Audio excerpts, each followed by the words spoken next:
Welcome back. In the previous section, we successfully wrote data to a file. Now, we perform the inverse operation, reading that data back into our Python program. We will use the R, or read, mode and explore 3 different reading methods. 1. Set up the sample file. For demonstration, let's assume we have a file named sample_data.txt containing 3 lines of text.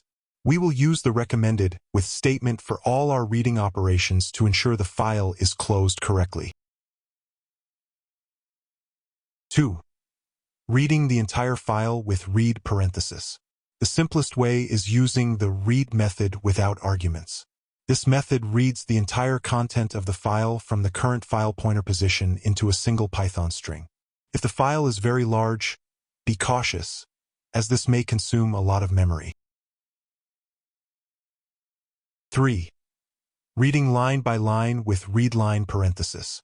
The readline method reads only the next single line from the file. Each call advances the file pointer.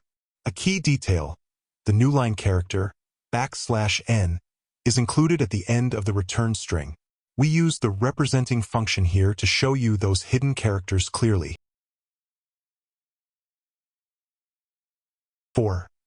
Reading all lines with readlines parenthesis.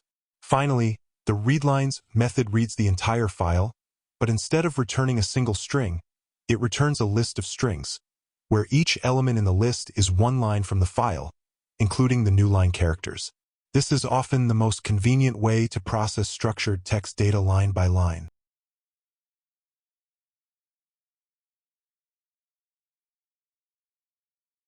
To summarize, you now know the 3 main ways to pull data out of a file. Our next lecture 23.04. Write multiple strings. See you there.